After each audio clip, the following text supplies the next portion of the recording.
Formula ఈ car race కేసులో KTR విచారణపై twist నెలకొంది. ఏసీబీ ఆఫీస్ వద్ద వచ్చిన కేటీఆర్ నాటకీయ పరిణామాల మధ్య వెనుతిరిగారు. తన వెంట న్యాయవాదులను పోలీసులు అనుమతించకపోవడంతో విచారణకు హాజరు కాలేదు.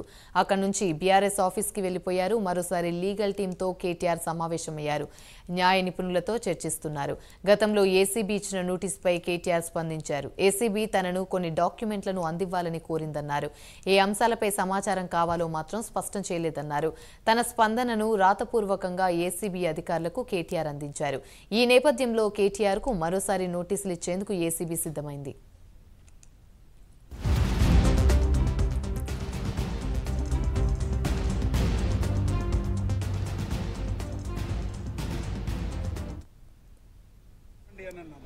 ఒకవేళ కాదు అని అంటే మేము స్టేట్మెంట్ ఇస్తాం, దాంట్లో ఇదేం లేదు. కానీ అసలు లోపలికే రానియలే కదా. అడ్వకేట్ ఉంటే రానియమన్నది ఇదేంటంటే అడ్వకేట్ ఏమన్నా? అడ్వకేట్ అని అంటే officer of the court. Their duty is to uphold the legal process. ఇట్లాంటి అడ్వకేట్లను కూడా పోలీస్ స్టేషన్లకు రానియమని అంటే అక్యూజర్తో పోలీస్ స్టేషన్కి అడ్వకేట్ రాకపోతే ఎవరు వస్తారండి? ఎందుకు రానియట్లేదు? మీరు పద్ధతి ప్రకారమే చేయదలుచుకున్నప్పుడు ఎందుకు రానివ్వట్లేదు? దేనికోసం ఇవాళ మీరు ఆఫీసర్లను బయటకు పంపించి మీరు మా పిటిషన్ తీసుకోవాల్సి వచ్చింది? ఎందుకు రానియలేదు? ఏసీబీ ఆఫీసులకు ఎందుకు రానియలేదు? కేటీఆర్ గారు వచ్చినారు, అడ్వకేట్ నేను కూడా ఉన్నాను, ఇంకొక ఇద్దరు అడ్వకేట్లు కూడా ఉన్నారు. ఎందుకు రానియలేదని అంటున్నాను. దానివల్ల నష్టమైంది మీకు.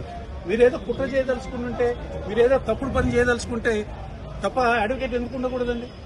అడ్వకేట్ ఉంటాడు, సైలెంట్గా కూర్చొని ఉంటాడు. ఏదైనా అవసరం ఉన్నప్పుడు, లీగల్గా ఏదైనా అవసరం ఉన్నప్పుడు సహకరిస్తాడు. తర్వాత ఏదైనా జరగకూడదని జరిగినప్పుడు లీగల్గా అబ్జెక్షన్ రేజ్ చేస్తాడు. కోర్టులోకి జడ్జీల దగ్గర నిలబడే అడ్వకేట్లకు పోలీసుల దగ్గర నిలబడే హక్కు లేదా? లేకపోతే న్యాయం సమ్మతించదా దానికి? ఇది ఏం పద్ధతి అని విచారణ చేయాలనే ఉద్దేశం లేదు అనిపిస్తుంది. ఎందుకంటే అందులో కేసు లేదు కాబట్టి ఏదో ఒక అనవసరమైన కారణాలు, ఆధారాలు లేని కారణాలు తీసుకొని ఇవాళ కాకుండా చేయడం అనేది ఇవాళ ఏసీబీ వాళ్ళే చేస్తున్నారు, గవర్నమెంట్ చేస్తుంది. నాకు తెలిసి ఏసీబీ వాళ్ళకి ఏమైనా దీంట్లో స్వేచ్ఛ ఉన్నదో లేదో నాకు తెలియదు. ఎందుకనంటే ఒకటే ఫోన్లు మాట్లాడుతూ ఉన్నారు. అక్కడ ఆపేసేసి ఫోన్ ఎవరితో మాట్లాడుతున్నారు ఫోన్లు? అవసరమేముంది? అరే ఒక మాజీ మంత్రి తర్వాత ఇవాళ ఎమ్మెల్యే చట్టసభలలో చట్టాలు చేసే తన మీద నోటీస్ ఉన్నది. ఆయన తనతో పాటు ఒక అడ్వకేట్ను తీసుకొని అక్కడి అడ్వకేట్ అనేది హక్కు, advocate assistance is right, fundamental right. తీసుకొని వస్తే నేను అడ్వకేట్ ఉన్నాడు కాబట్టి నేను లోపలికి రాని అంటే నేను వెనకాల ఉద్దేశాలు తప్పనిసరిగా ఇదేదో ఒక డ్రామా ప్రహసనం లాగా చేయాలనే ఉద్దేశమే తప్ప ఒక పద్ధతి ప్రకారం ఏమైనా ఉంటే విచారణ చేయాలనే కోరిక ఏజెన్సీకి ఉన్నట్టుగా మాత్రం కనిపించట్లేదు. కేసు కోర్టులో పెండింగ్లో ఉంది, రిజర్వ్లో ఉంది కాబట్టి దాని తర్వాత నేను వస్తాను ఉత్తరం రాయొచ్చు. అప్పటిదాకా కేటీఆర్ గారిని అరెస్ట్ చేయకూడదు అని చెప్పి ఆర్డర్లే ఉన్నాయి, హైకోర్టు ఉత్తర్వులు. అరెస్ట్ చేయలేరు మాకు తెలుసు. అయినప్పటికీ కూడా ఒక బాధ్యత గల పౌరుడిగా, ఒక బాధ్యత గల నాయకుడిగా, ఒక బాధ్యత గల ప్రజాప్రతినిధిగా ఈరోజు అదే ఆఫీస్కి వాళ్ళు పిలిచిన ఆఫీస్కి వెళ్ళారు. వాళ్ళు ఏసీపీ గారు వచ్చి రిక్వెస్ట్ చేశారు ఇంటికి వచ్చి, సార్ మీ నాయకులు చాలామంది వస్తున్నారు, మాకు ఇబ్బంది అవుతుంది ఇట్లా అని చెప్తే, ఏ నాయకులు రారు నా వెనకాల, నేను ఒక్కరిని వస్తా, మీరే ఎస్కార్ట్ పెట్టి తీసుకొని పోండి, నాకు అభ్యంతరం లేదు, నా లాయర్లతో కలిసి వస్తున్నా, నా కారులో ఒకటే కారు అలో చేస్తామని చెప్పారు. ఓకే మా నాయకులు ఎవరిని తీసుకురాను, నేను నా లాయర్ మాత్రమే వస్తారు అని చెప్పి ఇక్కడ ఏసీపీ గారికి ఇంట్లో చెప్పే వారితో పాటు బయలుదేరారు. ఇప్పుడు పోయిన తర్వాత ఏసీబీ ఆఫీస్ ముందట బయట ఆపేసారు. ఇప్పటికి దాదాపు అర్ధగంట అవుతుంది. అర్ధగంట నుంచి బయట కారులోనే కూర్చోబెట్టారు లాయర్లు వద్దు అనే సాకుతోని. ఎందుకు భయపడుతున్నారు లాయర్లను చూసి రేవంత్ రెడ్డి? ఎందుకు భయం అవుతుంది నీకు? ఇందులో ఒక దొంగ వేషం ఉంది. మొన్న మా పట్నం నరేందర్ రెడ్డి గారిని లగచర్ల కేసులు ఏదైతే పద్ధతుల్లో అక్రమంగా అరెస్ట్ చేసి వారు చెప్పని మాటలన్నీ చెప్పినట్టు పోలీస్ స్టేషన్ విచారణలో నేనే ప్లాన్ చేసినా మొత్తం కేటీఆర్ గారి ఆదేశాల మేరకు అని చెప్పి ఏదైతే తప్పుడు రాతలు రాసి కోర్టులో సమర్పించినరో మళ్ళీ ఇక్కడ కూడా అదే జరుగుతుందని నాకు అనుమానం ఉంది. పోలీసుల మీద మాకు విశ్వాసం పోతుంది. రేవంత్ రెడ్డి రాజ్యాంగం అమలవుతుంది, ఇక్కడ భారత రాజ్యాంగం చట్టాలు అమలు కావడం లేదు, అందుకే నేను లాయర్లను తీసుకొని వస్తాను ముందే చెప్పి తీసుకొని పోయాను. ఇవాళ లాయర్లు వద్దు అనే పేరు మీద కేటీఆర్ గారిని హాఫ్ అన్ అవర్ పైన ఇప్పటికీ అర్ధగంట నుంచి వెళ్ళి బయట రోడ్డు మీద నిలబెట్టి సతాయిస్తూ ఉన్నారు.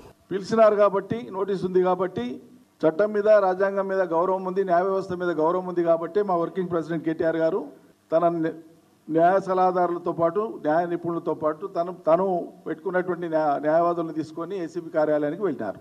ఏసీబీ కార్యాలయానికి ఇద్దరు న్యాయవాదుల్ని తన వెంట పెట్టుకొని పోతే న్యాయవాదులు తనతో పాటు విచారణలో ఉంటేనంటే ఏసీబీ అధికారులకు వచ్చేటువంటి కష్టమైంది, ఇబ్బంది ఏంది, ఇది ప్రజలు తెలుసుకోగోరుతున్నారు.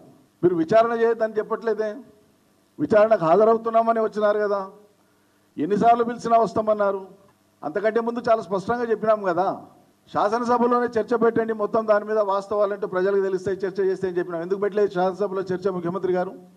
ఇంకా 2 అడుగులు ముందరికేసి ఈ రోజు కూడా మేము చెప్తున్నాం, కేసు జరుగుతుంది.